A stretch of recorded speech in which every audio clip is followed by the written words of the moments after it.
자, 한 시민단체가 김어준 씨를 경찰에 고발한다고 밝혔는데요. 화면을 보면서 제가 설명해 올리도록 하겠습니다. 자, 올려주세요.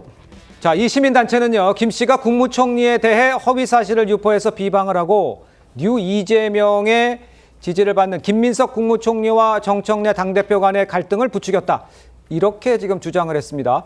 김 씨가 이 대통령 순방 기간에 국정 공백이 있었다고 지적을 하자 국무총리실에서 발끈한 데 이어서 이제 고발 전으로까지 비화되는 건데, 앞서 나온 김어준 씨 목소리부터 한번 들어보시죠.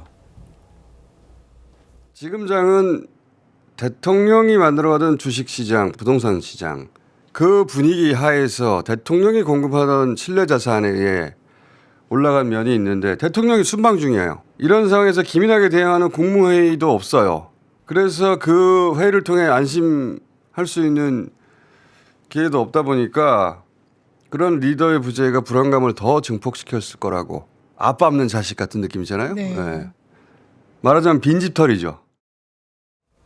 자, 김어준 씨와 김민석 총리 앞서 이제 서울시장 여론조사 등을 놓고도 좀 신경전을 벌이기도 했는데, 글쎄 저 이번 갈등, 이 고발전으로까지 이어질 사안인가? 또 생각해보고 생각보다 좀 강하게 충돌하는 거 아닌가? 이렇게 느끼는 사람도 있는데, 교수님은 어떻게 보세요? 최근에 이제 여권에서 말이죠. 여권 예.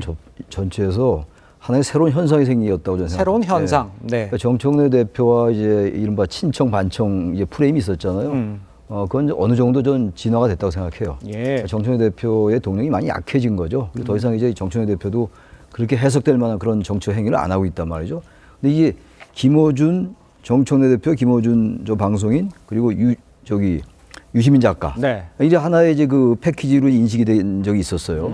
그러면서 이제 친청이고, 그리고 청와대 대통령이야 뭐 당연히 개입하지 않습니다만 이재명 친명, 이재명 대통령을 지지하는 그룹. 이제 거기에 다 더해서 요즘 이제 나온 게 뉴 이재명. 예. 과거에 이재명 대통령을 지지하지 않다가 대통령의 어떤 여러 가지 실용적이고 합리적인 노선들 이런 부분들 이제 지지해서 나온 그 새로운 세력이 형성돼 있다고 저는 생각합니다. 예. 뉴 이재명이라는 단어로 표현되고 있는 건데 그 세력과 좀 분명하게 이게 완전한 권력 투쟁은 아니라 하더라도 예. 거기에 따라서는 어느 정도의 권력 다툼의 성격은 띠고 있다라고 좀 봐요. 그러니까 이재명 대통령과 김민석 국무총리 그리고 예. 이쪽의 한 대척에는 아까 말씀드린 정청래 대표나 김어준 씨. 김어준 씨는 사실 방송인이라고 얘기합니다만 사실 여권의 빅스피커로서 하는 정치인이라고 좀 봐요.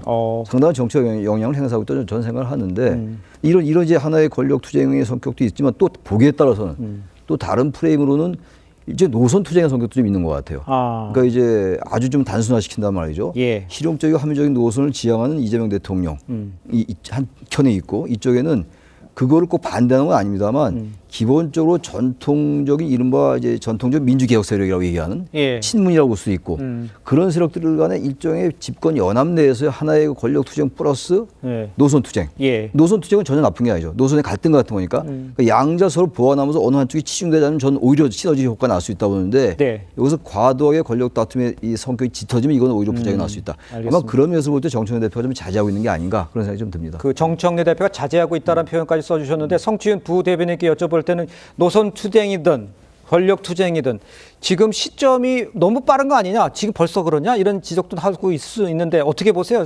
뭐 개파 투쟁이나 노선 투쟁은 민주정당에서는 당연히 있을 수밖에 없는 예. 거죠. 근데 이렇게 아까 말씀하신 것처럼 진보 진영 내에서 빅 스피커인 김어준 씨가 이 갈등을 좀 증폭시키는 경향이 있다는 겁니다. 그러니까 이전에 그 여론조사, 그러니까 김어준 씨가 운영하는 여론조사 기관에서 계속해서 김민석 총리의 요청에도 불구하고 그 김민석 총리 후보군에 넣으면서 좀 갈등이 그때도 발생하지 않았습니까? 아, 그렇죠. 예. 그때도 발생했는데 이번에 또 발생한 겁니다. 그러니까 사실상 김어준 씨도 알 겁니다. 본인이 이 발언을 함으로 인해서, 그리고 팩트 체크도 되지 않은 발언이죠. 사실 김어준 씨는 본인이 이제 유튜브 언론을 넘어서 정식 언론이 되겠다면서 그 지금 청와대 출입 기자까지 내보내고 있는 상황이거든요. 예. 그런다면 팩트 체크를 충분히 할 수 있는 내용이었고 저는 모르지 않은 상황이었을 것이다. 김민석 총리가 주재하는 회의가 있었다는 것을 모르지 않았을 건데 저 발언을 그런데도 불구하고 방송에서 했다? 그럼 갈등을 어떻게 보면 전 유발했다고도 볼 수 있는 것이거든요.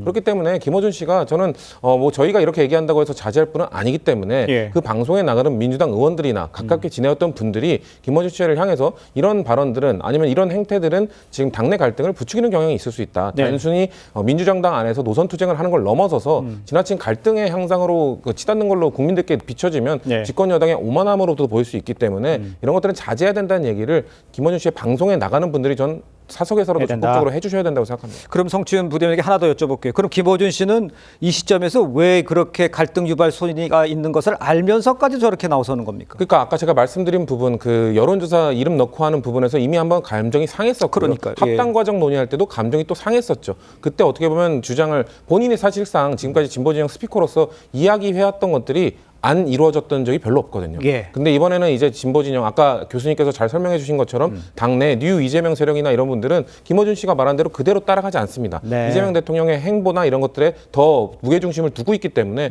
그거에 반대해서 본인이 말했던 것이 좌초되는 경우를 경험했기 때문에 그래서 전 김민석 총리에 대한 좀 감정이 섞인 발언이 아니었나. 저는 그렇게 그러니까 왜 감정이 섞인 발언을? 그러니까 본인이 얘기했던 거를 어떻게 보면 김민석 안 총리를 지지한 들어줬기 분들이 저지했기 때문에 아. 그거에 대한 감정이 누적된 것이 아닌가 그렇게 봅니다. 알겠습니다. 그 고발전으로 비화되고 있는 이 상황을 밖에서 봤을 때는 어떻게 느끼셨어요? 민주당에서는 항상 우리 당을 향해서 극우 유튜버와 연대한다 이런 비난을 많이 하셨는데요. 사실 저희가 외부에서 봤을 때 과연 김어준 씨는 지금 유튜버지 않습니까? 그런데 김민석 총리는 우리나라의 어쨌든 간에 굉장히 높은 공직에 계신 분입니다. 그렇죠. 그런 분께 어쨌건 이런 고발전을 한다. 이게 과연 합당한 모습인가 이런 말씀 드리고 싶고요. 어디서나 그러니까 지금 항상 민주당에서 국민의힘을 향해서 뭐 극우 유튜버와 소통한다 이런 것 갖고 비판을 하셨는데 예. 결국 마찬가지다 이런 말씀 드리고 싶고요. 정치인은 책임 있게 어떤 자기의 발언을 해야 됩니다. 그렇다면 유튜버인 김어준 씨는 유명한 유튜버이긴 하지만 방송인 역시 그에 걸맞는 공적인 책임을 져야 되는데 서로 간에 그렇게 지금 국무총리 우리나라를 대표하는 국무총리와 이런 설전을 벌인다는 자체가 굉장히 정치인으로서의 품격도 손상되고 저희가 봤을 때는 굉장히 바람직하지 않은 모습이다 이런 알겠습니다. 말씀 드리고 싶습니다.